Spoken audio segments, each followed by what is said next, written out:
कोलकाता में बीजेपी और टीएमसी कार्यकर्ताओं के बीच जमकर झड़प हो गई। इसकी शुरुआत तब हुई जब टीएमसी से बीजेपी में आए सुनील मंडल अपनी पार्टी के दफ्तर जा रहे थे।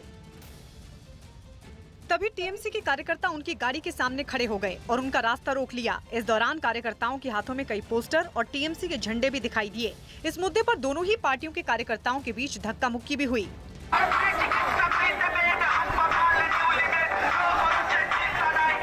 बीजेपी ने इस घटना का कड़ा विरोध किया। राज्य के प्रभारी कैलाश विजयवर्गीय ने तो ट्वीट के जरिए ममता सरकार पर निशाना साध दिया।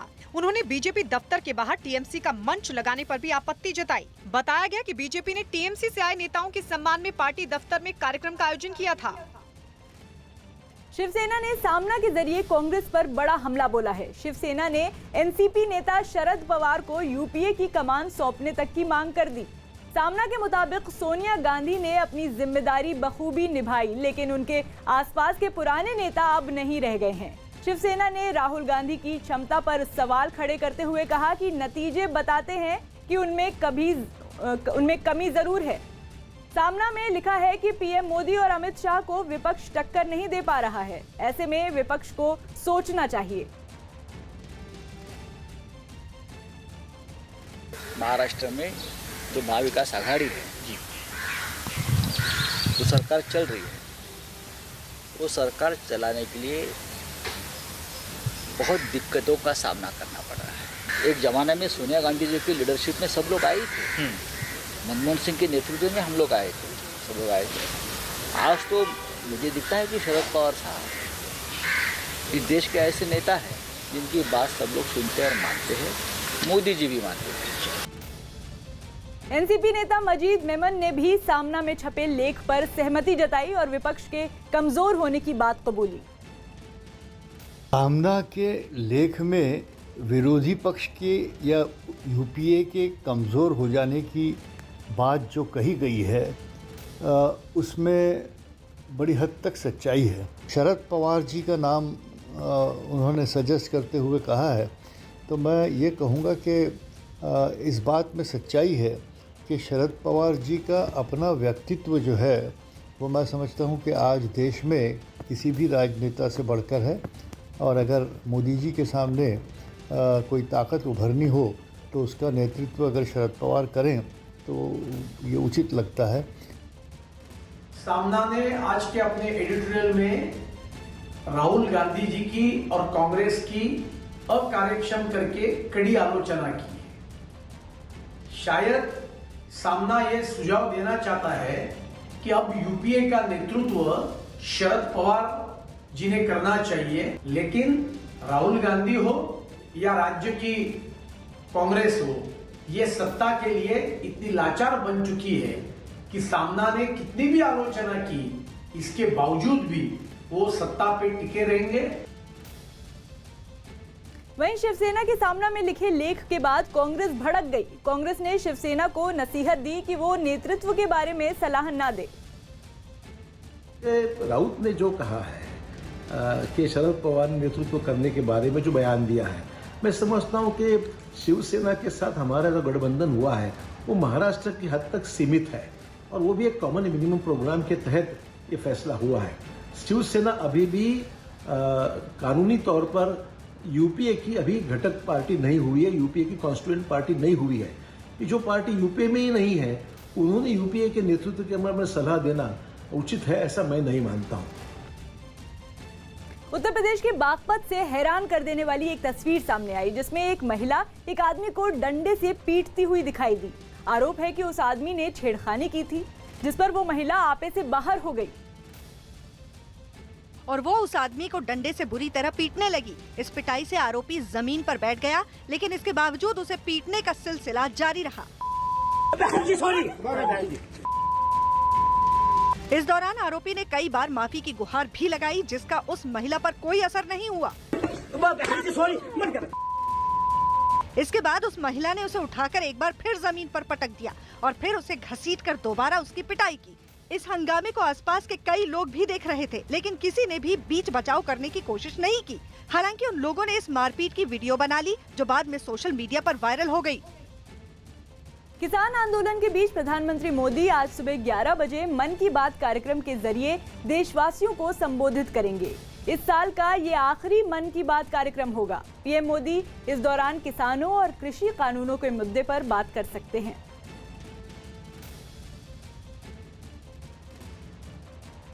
उत्तर प्रदेश के संभल से हैरान कर देने वाला वीडियो सामने आया, जिसमें एक आदमी अपनी पत्नी के साथ मिलकर अपने ही भाई की पिटाई करता दिखा। मारपीट का ये वीडियो सोशल मीडिया पर भी वायरल हो गया, जिसमें वो महिला अपने पति के भाई पर डंडे बरसाती नजर आई। उसका पति भी डंडा लिए वहीं पास में खड़ा दिखाई दिया। ये पूरा हंगामा चाय की एक दुकान में हुआ, जिसे देखने आसपास के कई लोग भी जुट गए, लेकिन इसकी परवाह किए बिना उस आदमी की पिटाई होती रही। पास खड़े एक आदमी ने बीच बचाव करने की कोशिश की तो उस महिला ने गुस्से में आकर उसे धक्का दे दिया। उन दोनों के तेवर देखने के बाद फिर किसी ने उन्हें रोकने की हिम्मत नहीं की। आखिरकार पिटाई खा रहा वो आदमी जब उस दुकान से बाहर निकल गया, तब जाकर ये हंगामा शांत हुआ। बताया गया कि उनके बीच संपत्ति के मुद्दे पर काफी पहले से विवाद चल रहा था। नया साल ये सवाल लेकर आ रहा है कि आखिर किसका होगा पश्चिम बंगाल। दीदी यानी ममता बनर्जी के राजनीतिक अस्तित्व का सवाल बन गया है। पश्चिम बंगाल तो बीजेपी के लिए विजय रथ को और आगे ले जाने की प्रतिष्ठा का सवाल। बंगाल में मिशन 200 प्लस के लिए बीजेपी ने पूरी ताकत झोंक दी है। नारा दिया गया है, हरे कृष्णा हरे हरे, बीजेपी घरे घरे। टीम बीजेपी ने पश्चिम बंगाल में मेरा बूथ सबसे मजबूत कार्यक्रम भी शुरू कर दिया है। जैसे जैसे पश्चिम बंगाल में बीजेपी का उभार हो रहा है, वैसे वैसे टीएमसी की चिंता भी बढ़ने लगी है और ये चिंता राजनीतिक हिंसा और झड़पों की शक्ल लेकर बंगाल की सड़कों पर नजर भी आ रही है।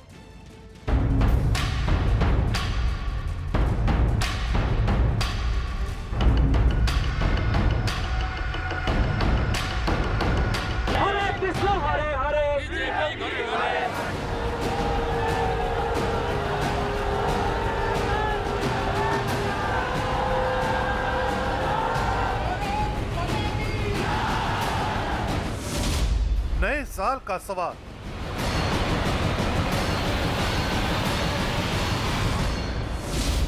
किसका होगा बंगाल?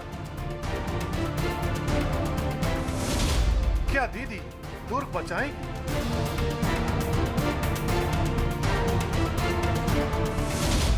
या घर घर बीजेपी छाएगी?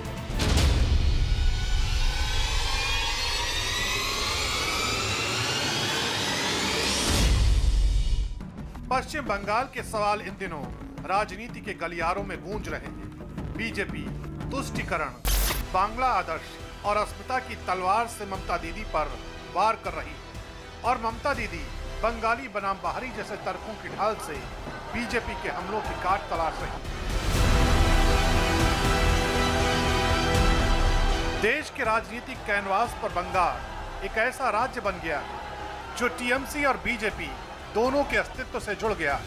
टीएमसी पश्चिम बंगाल हारी तो ममता बनर्जी के राजनीतिक साख को बट्टा लगेगा और अपराजेय बनकर उभरती बीजेपी के लिए पूर्वी भारत के उस राज्य में सरकार बनाने की चुनौती है जहां 6-7 बरस पहले तक उसके रंग की छाप तक नजर नहीं आती।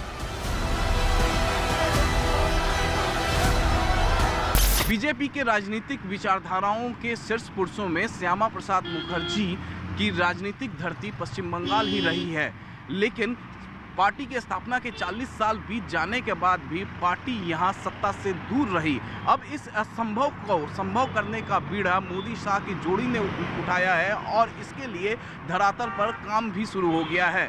बंगाल में बीजेपी का जयघोष बना है, हरे कृष्णा हरे हरे, बीजेपी घरे घरे। अमित शाह ने 200 प्लस सीट का लक्ष्य रखा है और आंदोलन के जमाने से टीएमसी के साथ ही रहे बंगाल के जननेता शुवेंदु अधिकारी ने बीजेपी में आते ही नारा दे दिया है, हरे कृष्ण हरे हरे, बीजेपी घरे घरे। हरे कृष्ण हरे हरे, हरे कृष्ण हरे हरे, बीजेपी घरे घरे, हरे कृष्ण हरे हरे। ये नारा 2014 के हर हर मोदी के नारे से मिलता जुलता है। इस नारे में हिंदुत्व का तड़का भी है और बीजेपी का आक्रामक अंदाज भी। इसलिए बीजेपी कार्यकर्ताओं ने बूथ कार्यकर्ता और प्रमुखों की चौखट पर पहचान की पट्टियां टांगना शुरू कर दी है, ताकि ये लोग घर घर जाकर बीजेपी के लिए वोट बटोर सकें। बूथ लेवल के जो अध्यक्ष हैं बूथ पे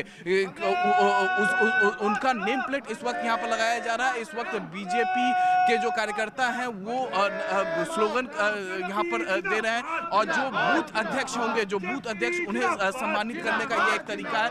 तो ये आज कार्यक्रम आपका पूरे दिन चलेगा। आज ये पूरे पश्चिम बंगाल में प्रत्येक बूथ पर हमारे यहाँ ये कार्यक्रम चल रहा है। हम बूथ अध्यक्ष के घर जा रहे हैं और बूथ अध्यक्ष के घर जा करके उनके यहाँ हम लोग उनका नेम प्लेट लगा रहे हैं। बूथ अध्यक्ष को हम लोग ये बताइए ये क्या है, ये जो अमर बूथ सबसे मजबूत, ये कार्यक्रम पूरे पश्चिम बंगाल में हर बूथ पर हम लोग कर रहे हैं भारतीय जनता पार्टी के कार्यकर्ता, क्योंकि माननीय नड्डा जी का निर्देश था इस कार्यक्रम को करने के लिए।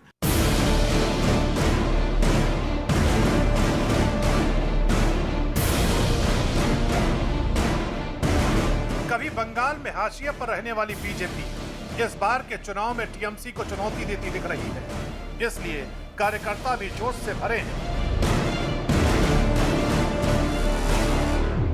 बीजेपी के बातों को हम घर घर में पहुंचाएंगे, चेष्टा कर कोशिश करेंगे। जितना घर में जाएंगे हम उतने हम सक्सेस मिलेंगे। घर घर जा जाकर हम लोग वोट के लिए अपील करेंगे और आने वाले समय में परिवर्तन लेके आएंगे। 2021 में भाजपा का सरकार लेके आएंगे। ये अभियान में हर घर जाएंगे, आंगन बैठक करेंगे, उनके हॉल में जाएंगे, बैठेंगे, उनको समझाएंगे कि ये हमारी ये सरकार अगर नहीं रहती है तो हमारी जो केंद्र की सरकार की जो योजना है हम लोग को उसको लाभ मिलेगा। मोदी जी के सारे जितने भी कार्यक्रम हैं हम लोग सब कुछ जानते हैं। हम लोग घर घर जाके बताएंगे कैसे क्या करना है, नहीं करना है।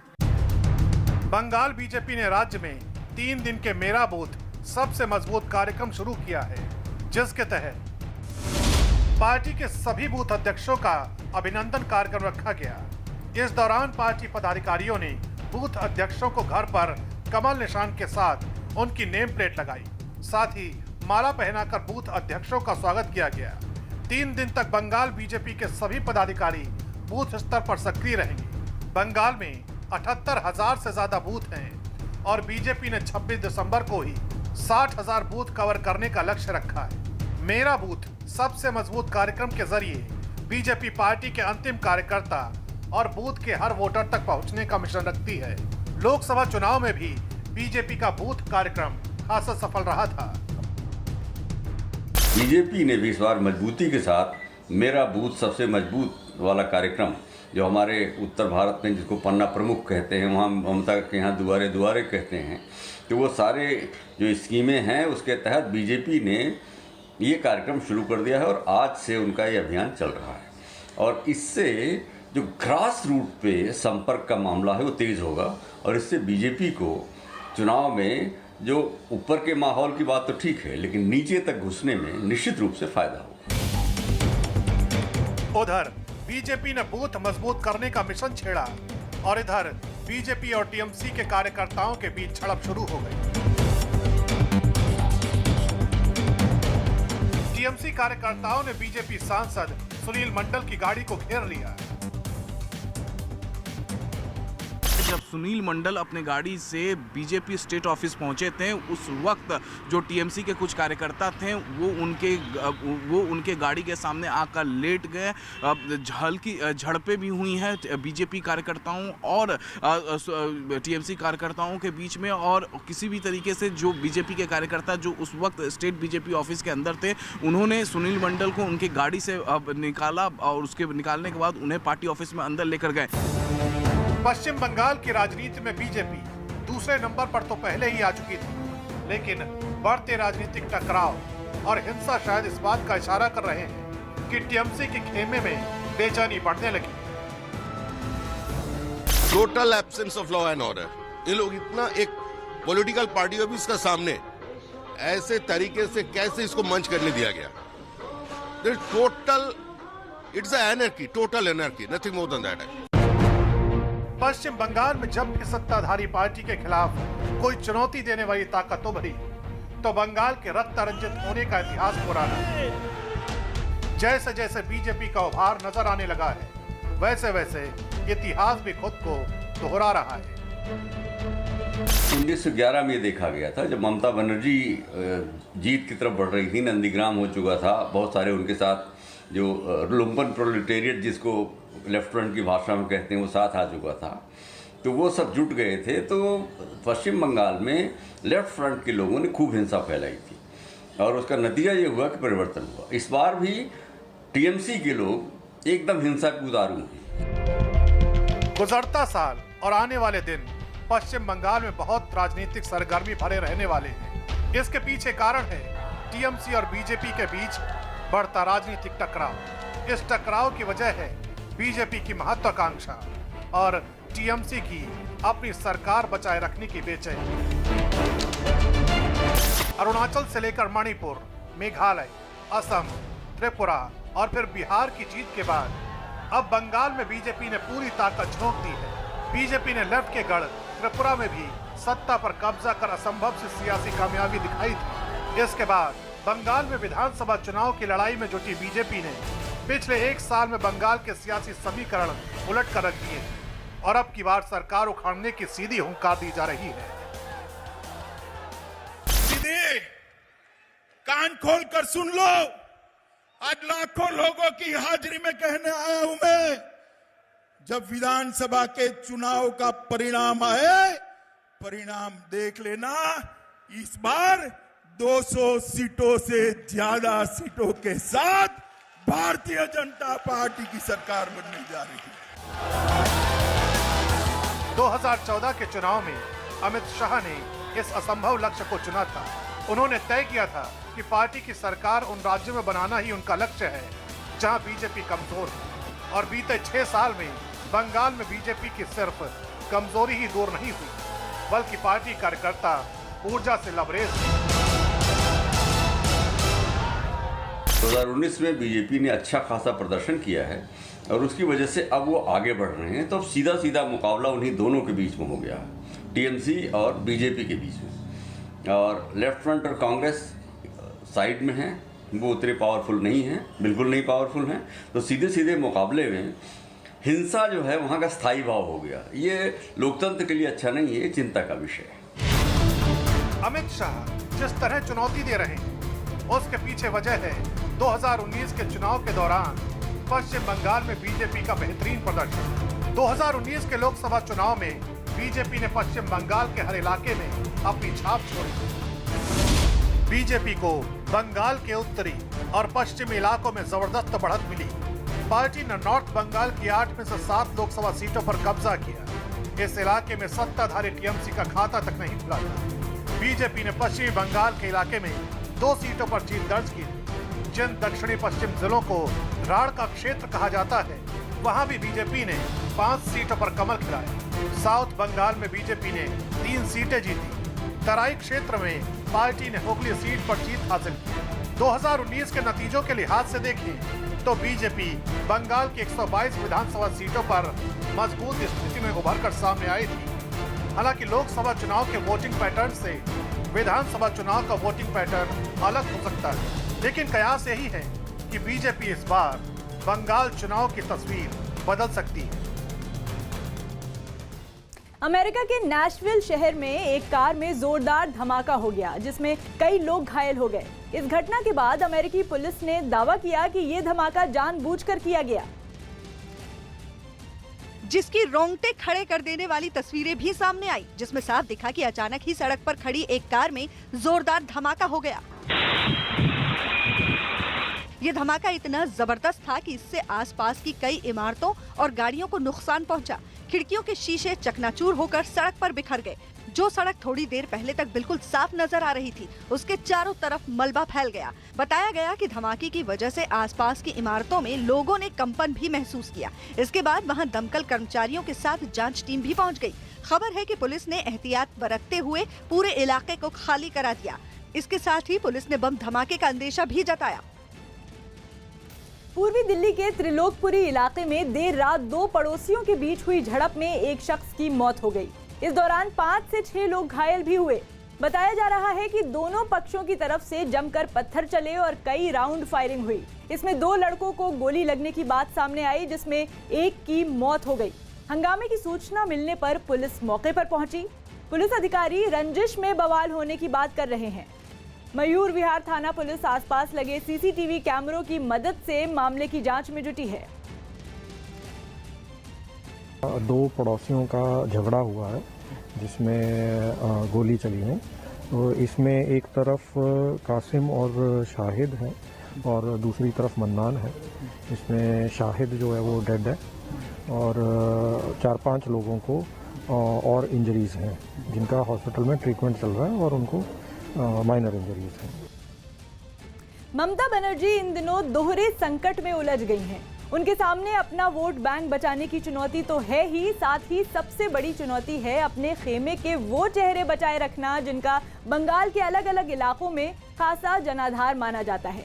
ममता बनर्जी की पार्टी में एक के बाद एक इस्तीफों का दौर लगातार जारी है और ज्यादातर बड़े नेता बीजेपी में शामिल हो रहे हैं।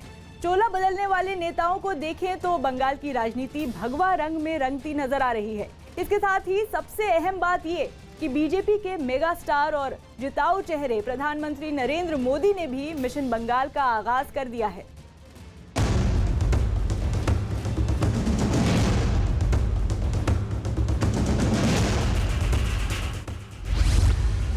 ममता पर मोदी प्रहार।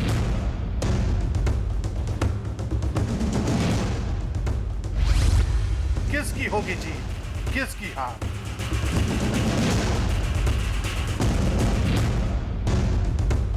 कभी वामपंथ का गढ़ रहा बंगाल, आज जय श्री राम के नारों से गूंज रहा। जय श्री राम, भारत माता के।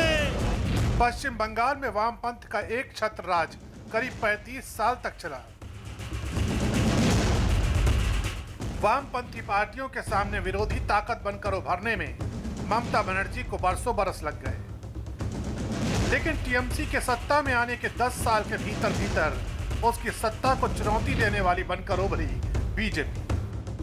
2006-7 सिंगूर और नंदीग्राम आंदोलन ने पश्चिम बंगाल में ममता बनर्जी को प्रतिरोध का चेहरा बना दिया। वहीं वामपंथी सरकार के खिलाफ उनके आक्रामक तेवर ने उन्हें जननेता बना दिया, जिसके बाद 2011 में कांग्रेस के साथ मिलकर उन्होंने पहली बार पश्चिम बंगाल में सरकार की कमान संभाली। फिर 2016 में उन्होंने अपने दम पर पश्चिम बंगाल में सरकार बनाई। मोदी लहर के समय भी उन्हें अपराजय माना जाता था, लेकिन अमित शाह की रणनीति के बदौलत अब बीजेपी की गिनती पश्चिम बंगाल में उन पार्टियों में होती है जिन्हों को कहा जाता है कि अपने दम पर पश्चिम बंगाल में वो पार्टी सरकार बना सकती है।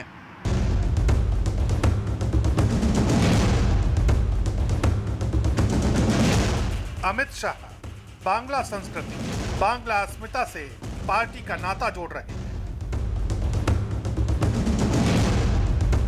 बांग्ला आस्था के धामों से वो बंगाल वासियों को साधने की कोशिश कर रहे हैं।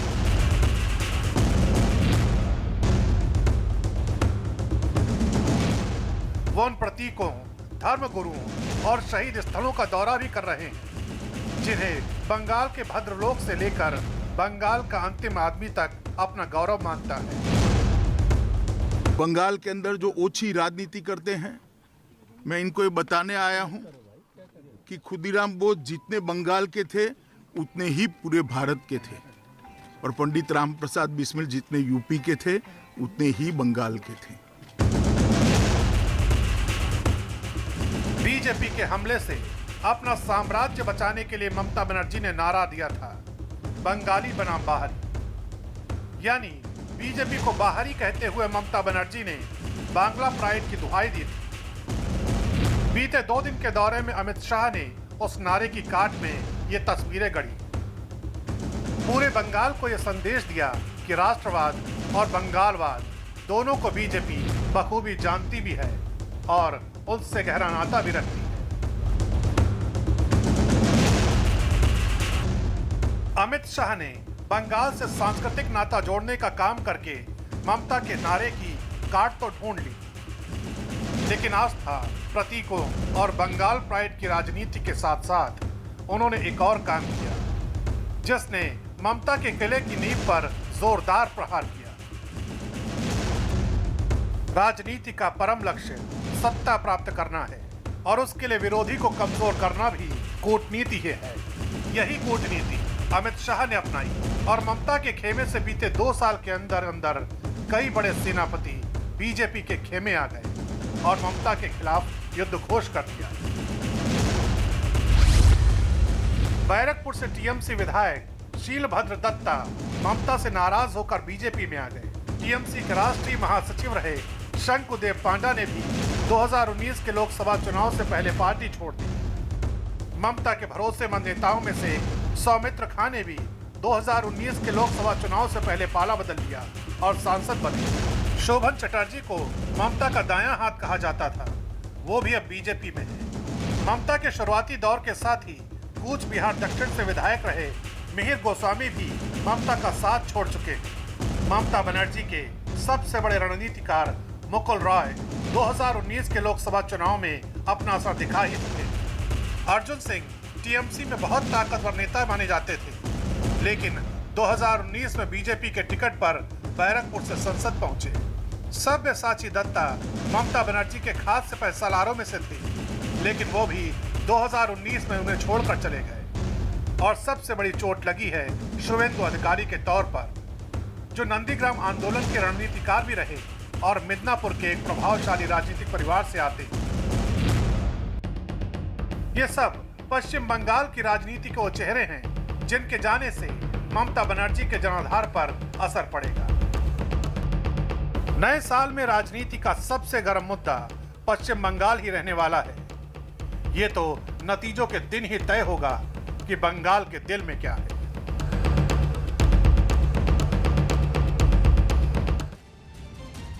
कृषि सुधार कानूनों के विरोध में चल रहे आंदोलन को खत्म करने और विवाद का हल निकालने के लिए किसान संगठन सरकार से 29 तारीख को बात करेंगे। सरकार के न्योते के बाद किसान संगठनों की बैठक में इस पर फैसला लिया गया।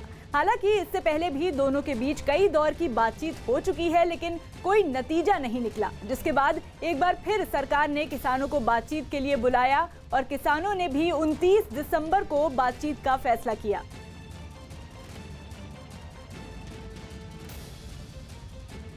यूरोप के देश पुर्तगाल के मैदीरा द्वीप पर बाढ़ ने भारी तबाही मचा दी। चारों तरफ समंदर से घिरे इस इलाके में हुई भारी बारिश के बाद हालात तेजी से बिगड़ गए और पूरा शहर पानी में डूब गया। सड़कों पर पानी सैलाब की तरह बहने लगा। लगातार हो रही बारिश की वजह से दिन में ही अंधेरा छा गया। एक इलाके से सामने आई तस्वीर में बाढ़ का पानी एक 4 दीवारी के अंदर भी दिखाई दिया। बाढ़ में फंसने के डर से लोग अपने ही घरों में कैद हो गए। खबर है कि निचले इलाकों से कई लोगों को निकालकर सुरक्षित जगहों पर पहुंचाया गया, क्योंकि वहां पानी का स्तर लगातार बढ़ रहा था। सड़कों पर खड़ी गाड़ियों के पहिए भी बाढ़ में डूबे हुए दिखाई दिए। कृषि सुधार का विरोध कर रहे हनुमान बेनीवाल की पार्टी राष्ट्रीय लोकतांत्रिक पार्टी ने एनडीए से गठबंधन तोड़ने का ऐलान किया। हनुमान बेनीवाल लगातार नए कृषि सुधार का विरोध कर रहे हैं और इसके लिए प्रदर्शनकारी किसानों का समर्थन करने के लिए जयपुर से दिल्ली कूच भी कर चुके हैं। नागौर से सांसद बेनीवाल ने कहा कि वो किसी भी ऐसे दल या व्यक्ति के साथ नहीं है जो किसानों के खिलाफ हो। अलवर में किसानों को संबोधित करते हुए बेनीवाल ने आरोप लगाया कि कृषि सुधार कानून किसानों का हक छीनने की कोशिश है और वो इसका साथ कभी नहीं देंगे। कि सरकार किसान बिल वापस नहीं लेने के लिए अड़ी हुई है, इसलिए हनुमान बेनीवाल एनडीए के अंदर नहीं रहेगा। एनडीए मैंने छोड़ दी, सिर्फ इसलिए छोड़ी है कि किसान बिलों के खिलाफ, ये तीनों बिल किसानों के खिलाफ है, किसान विरोधी है। बाकी जितने भी बिल थे उसमें मैंने एनडीए का समर्थन भी किया था। इन बिलों से मेरी एनडीए से नाराजगी है, एनडीए छोड़ दी, लेकिन कांग्रेस के साथ किसी तरह का गठबंधन देश और प्रदेश के अंदर नहीं करूंगा। सबसे बड़ी खबर आ रही है पश्चिम बंगाल से, जहां बीजेपी ने बूथ लेवल पर सबसे बड़ा चुनावी अभियान शुरू किया है। इसके तहत बीजेपी के बड़े नेताओं ने अपनी पार्टी के बूथ अध्यक्षों का सम्मान किया और उनके घरों पर नेम प्लेट लगाकर आने वाले विधानसभा चुनाव की तैयारियों में जुटने का ऐलान किया।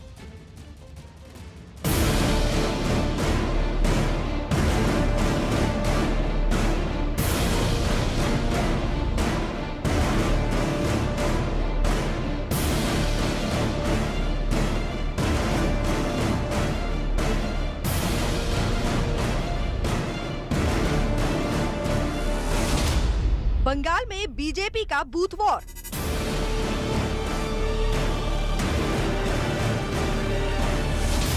बूथ बूथ कमल का फूल। 78,000 बूथ पर बीजेपी मजबूत।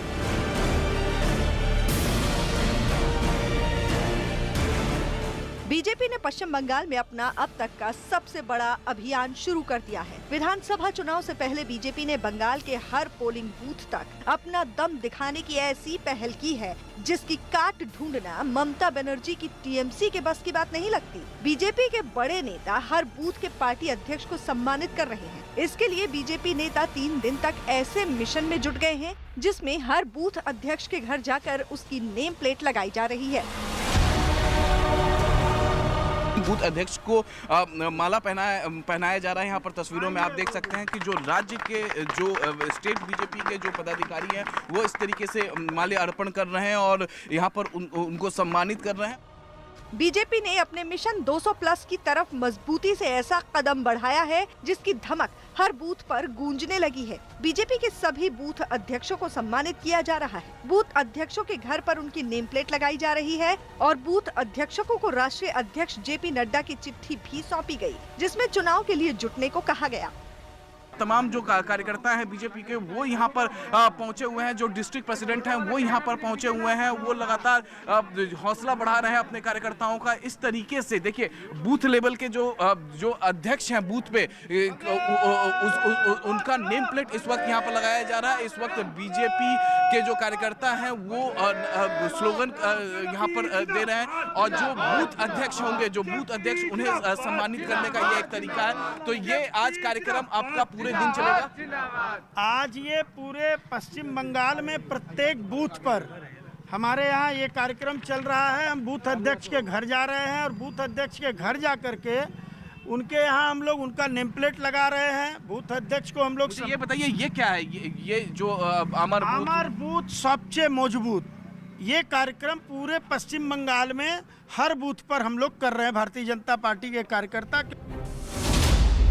बीजेपी ने अपने कार्यक्रम को आमार बूथ सबसे मजबूत का नाम दिया है। इस जनसंपर्क अभियान में बीजेपी के 78,000 बूथों तक पहुंचने की मुहिम तय की गई है। इसमें सभी बूथ अध्यक्षकों का सम्मान किया जा रहा है और बूथ अध्यक्षकों के घर पर नेम प्लेट लगाई जा रही है। इसके अलावा जेपी नड्डा का संदेश दिया जा रहा है और विधानसभा चुनाव की तैयारियों में जुटने की अपील की जा रही है। बीजेपी के बातों को हम घर घर में पहुंचाएंगे, चेष्टा कर कोशिश करेंगे। जितना घर में जाएंगे हम उतने हम सक्सेस मिलेगा। जितने घर में जाएंगे उतने ही सक्सेसफुल होंगे। यहाँ पर देखिए तमाम यहाँ पर लोग हैं, सीधा हम इनसे भी बात करते हैं। सबसे पहले अपना नाम बताइए। मेरा नाम सत्येंद्र यादव। सत्येंद्र, ये बताओ यहाँ पर क्यों पहुँचे हो? हमारा आज का कार्यक्रम है हमारा बूथ सबसे मजबूत। माननीय बड़े भाई श्री संजय सिंह जी के नेतृत्व में आज हम लोग घर घर में जाकर बूथ अध्यक्षों का नेम प्लेट लगा रहे हैं, उनका हौसला बुलंद कर रहे हैं। फायदा क्या होगा इससे? फायदा क्या होगा? फायदा ये होगा कि घर घर जा जाकर हम लोग वोट के लिए अपील करेंगे और आने वाले समय में परिवर्तन लेके आएंगे। 2021 में भाजपा का सरकार लेके आएंगे। अब गांव से लेकर कस्बों की गलियों तक भी बीजेपी के झंडे नजर आने लगे हैं। बीजेपी के हर बूथ तक पहुंचने के अभियान से तृणमूल कांग्रेस में खलबली मच गई है।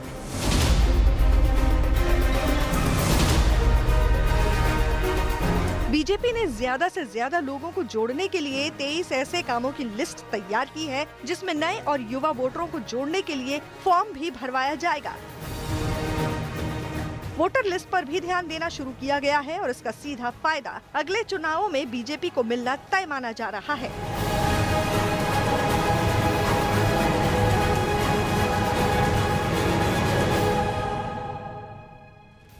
पीएम नरेंद्र मोदी 28 दिसंबर को शाम 4:30 बजे वीडियो कॉन्फ्रेंसिंग के जरिए 100वीं किसान रेल को हरी झंडी दिखाएंगे। महाराष्ट्र के संगोला से ये ट्रेन पश्चिम बंगाल के शालीमार के लिए जाएगी। इस मौके पर रेल मंत्री पीयूष गोयल भी कार्यक्रम में मौजूद रहेंगे। इस ट्रेन के जरिए किसानों की फसल पहुंचाई जाएगी। भारत सरकार फल और सब्जियों के किराए में 50% सब्सिडी भी देती है।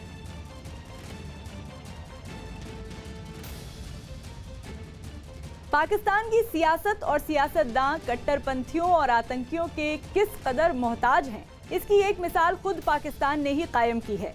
पाकिस्तान की एंटी टेरर कोर्ट ने टेरर फंडिंग के मामले में एक बार फिर लश्कर के सरगना हाफिज सईद को 15 साल कैद की सजा सुनाई है। दरअसल इमरान सरकार ने इस बार एक गजब साजिश रची है। एक तरफ हाफिज को 15 साल के लिए जेल भेजने की नौटंकी हुई, तो दूसरी तरफ डैनियल पर्ल के कातिल को 18 साल बाद जेल से रिहा करने का फरमान भी आ गया।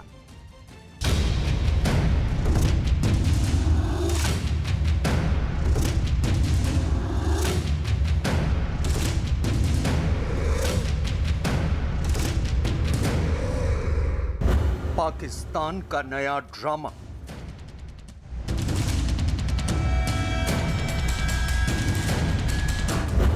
हाफिज को 15 साल की जेल।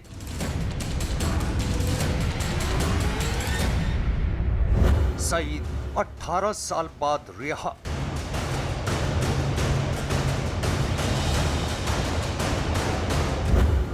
हाफिज अंदर, सईद बाहर।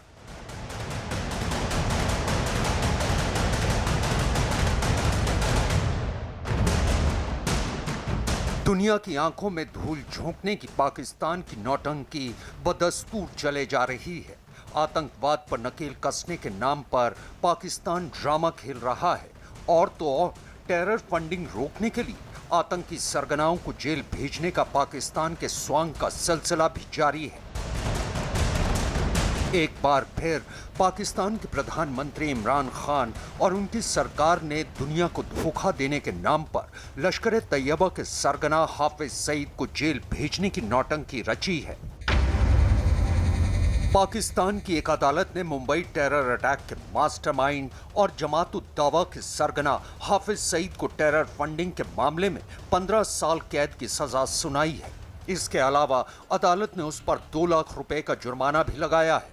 हाफिज के अलावा उसके गुर्गों हफीज अब्दुल सलाम, जफर इकबाल, याहिया मुजाहिद, मोहम्मद अशरफ और अब्दुल रहमान मक्की को भी सजा सुनाई गई है। हाफिज सईद को टेरर फंडिंग करने के 4 मामलों में पहले ही दोषी ठहराया जा चुका है और उसे इन मामलों में 21 साल की सजा सुनाई जा चुकी है। और इस फैसले के बाद हाफिज सईद को लाहौर की कोट लखपत जेल में कुल 36 साल की सजा काटनी है। लेकिन पाकिस्तान की सरकार हाफिज पर किस कदर मेहरबान है, ये राज अब पूरी दुनिया जान चुकी है। हाफिज सईद को जेल की सज़ा एक भद्दा मजाक है और ये एक तरीका है जिसके अंतर्गत पाकिस्तान इस खूंखार टेररिस्ट को जेल में डालने के बहाने मैं समझता हूँ कि उसको सुरक्षित रखने की एक योजना है और उसके साथ ही इसके माध्यम से FATF जो कि यूनाइटेड नेशंस का वॉचडॉग है, जिसने ग्रे लिस्ट किया है पाकिस्तान को, उसको एक गुमराह करने का तरीका है। जानकारों का मानना है कि पाकिस्तान दुनिया की आंखों में धूल झोंकने का काम कर रहा है। FATF के शिकंजे से बचने के लिए वो अपनी सरपरस्ती पर पलने वाले आतंकी संगठन और उनके आकाओं के खिलाफ महज दिखावे की कार्रवाई करता है। पिछले दिनों ही एक टेरर फंडिंग मामले में हाफिज सईद को 10 साल की सजा सुनाई गई थी। पूरी दुनिया को दिखाने के लिए हाफिज सईद को कोट लखपत जेल भी भेजा गया, लेकिन चंद दिनों में उसको चोरी छिपे बाहर निकाल दिया गया। यानी एक बात तो साफ है कि पाकिस्तान की आतंक परस्त नीति कभी नहीं खत्म हो सकती।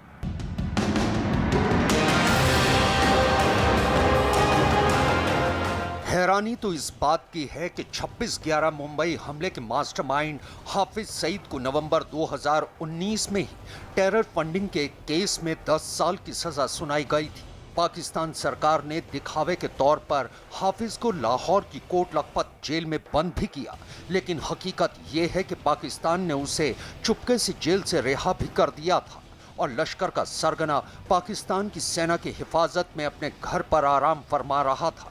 कमाल देखिए, हाफिज सईद को एक बार नहीं बल्कि पाकिस्तान की अदालतें 2 बार 10-10 साल की कैद की सजा सुना चुकी हैं, लेकिन मजाल है कि हाफिज ने एक बार भी कैद काटी हो। ऐसे टेररिस्ट को देना जेल की घोषणा, तो ये तो एक बहुत ही भद्दा मजाक है इंसानियत के ऊपर।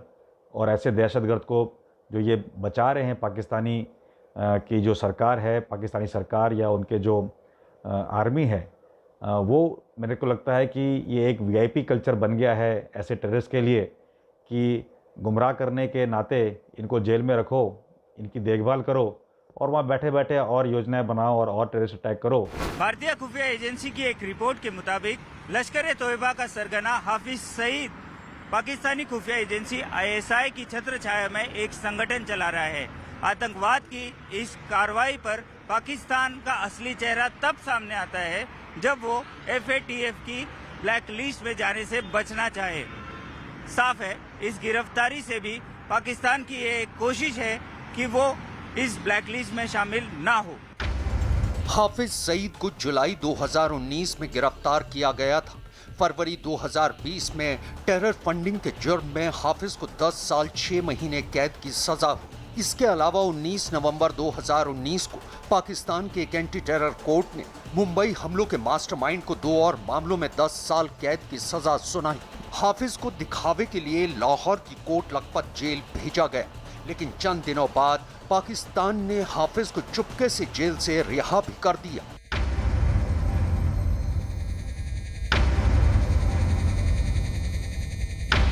साल 2019 में पाकिस्तान ने दुनिया को दिखाने के लिए और FATF की ब्लैकलिस्ट में जाने से बचने के लिए अपने पाले हुए आतंकी संगठनों पर दिखावे की कार्रवाई की थी। इमरान सरकार ने आतंकी हाफिज सईद के संगठन जमात-उद-दावा और फलाह-ए-इंसानियत फाउंडेशन के मुख्यालय को अपने कब्जे में भी लिया था।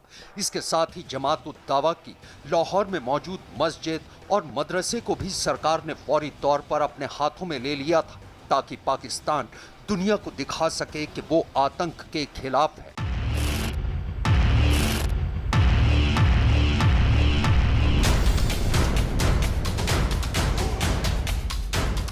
आतंक को पालने वाला पाकिस्तान आतंकी संगठनों पर ऐसे दिखावे की कार्रवाई पहले भी कई बार कर चुका है, जबकि सच्चाई ये है कि पाकिस्तान में अब भी आतंक के कई अड्डे धड़ल्ले से चल रहे हैं और इन आतंकी सरगनाओं और उनके संगठनों को पाकिस्तान की सेना और उसकी बदनाम खुफिया एजेंसी ISI का पूरा संरक्षण हासिल है।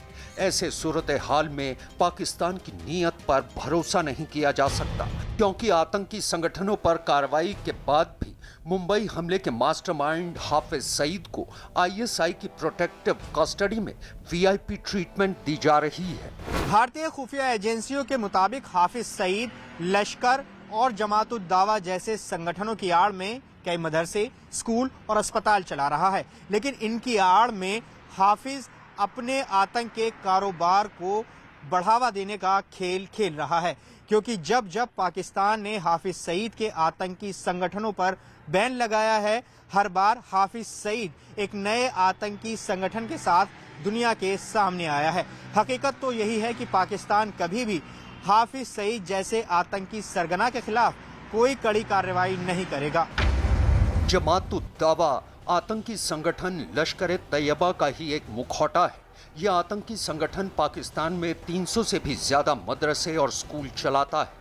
हाफिज जमात-उद-दावा के जरिए अपने लिए फंड इकट्ठा करता है। फंड के पैसों का इस्तेमाल आतंकियों की भर्ती के लिए किया जाता है। संयुक्त राष्ट्र भी हाफिज सईद को वैश्विक आतंकियों की लिस्ट में शामिल कर चुका है।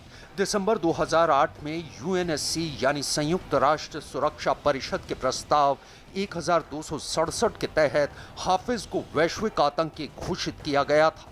हाफिज की आतंकी गतिविधियों की वजह से अमेरिका ने साल 2012 में उसे आतंकी घोषित किया।